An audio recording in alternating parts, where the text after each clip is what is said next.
Okay, we're on. I said that we're going to make this be conserved. All I've showed is that along a path from T1 to T2, from this point to that point where we obeyed all these equations, force equals ma equals mass times the change in velocity, which is mass, the change of mass times velocity, which is the change in momentum, then this was going to hold. We actually showed that this half does change, so we want the other half to change. So let's look at it over here, this part right here. The change integral of f dot v dt from these two times, f is m dv dt, so we're going to pull that m out, and we have dv dt. Okay, now I'm going to pull 1/2 out, put a 2 on the inside. That's multiplication by 1, so totally legit. And this whole thing, you might say, I could write it as twice that, or the order in which I do an inner product doesn't matter.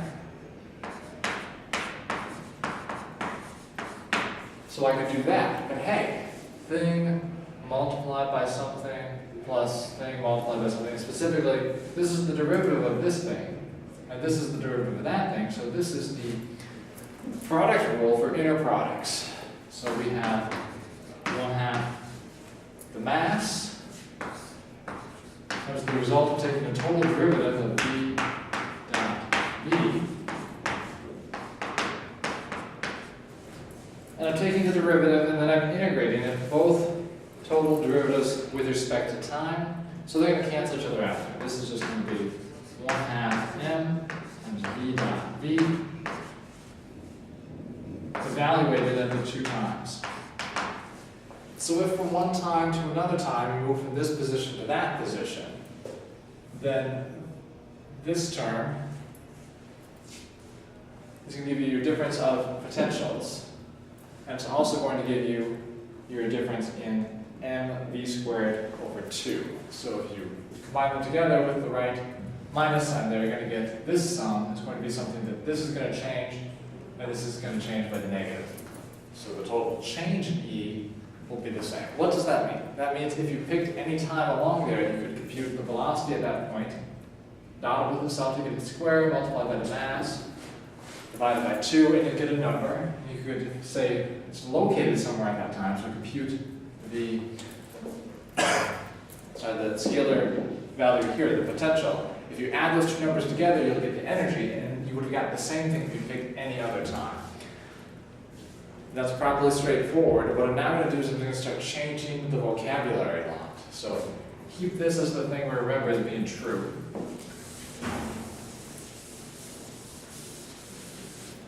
If you look up here, you'll notice there's something I haven't used yet. Momentum. Momentum is also conserved in the same way that energy is conserved. So people like that. One way you can write things is instead of having v, you can replace them all with p's. So say, I don't want to write v anymore, I'm only going to write things in terms of p. P is the vector I want.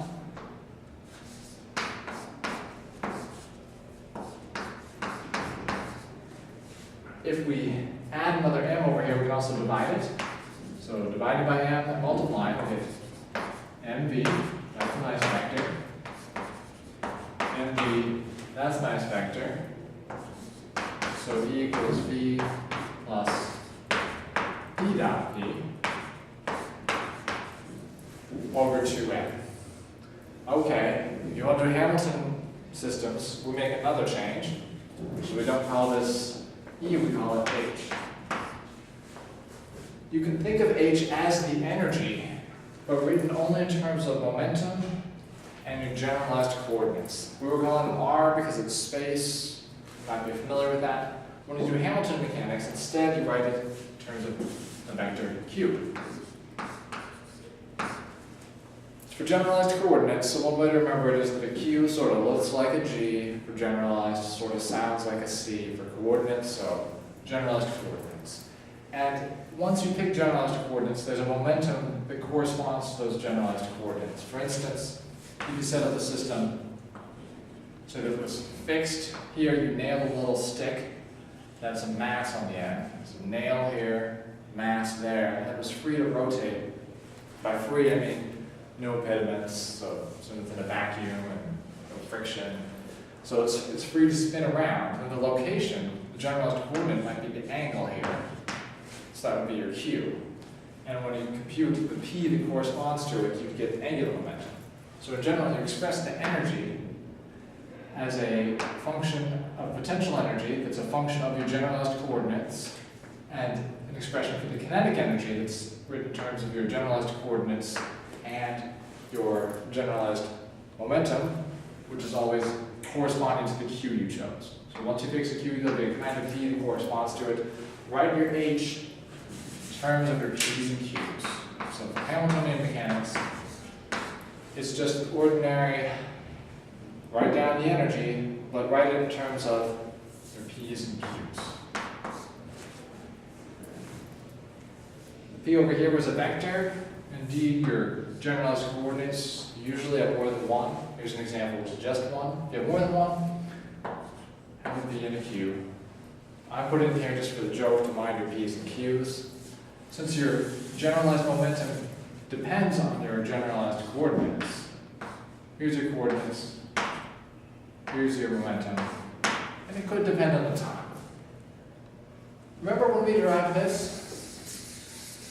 I said, what if when you went from one point to another point, it didn't depend on your path, then there existed a V?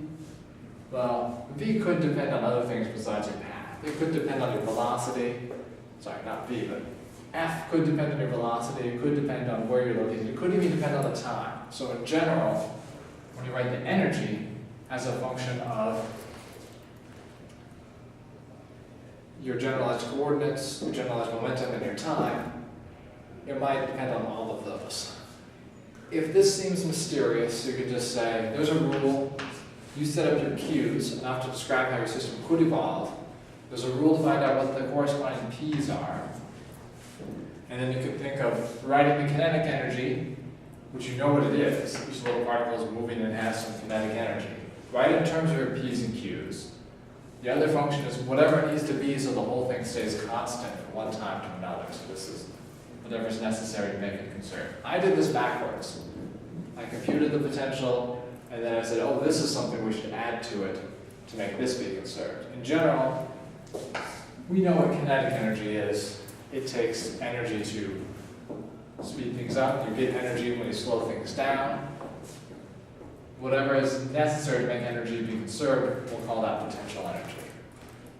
So that's how to set up a Hamilton system, how to connect it with all the vocabulary from physics. And that's going to be the end of my first lesson on review of physics, because the rest is all going to be about Hamiltonian systems.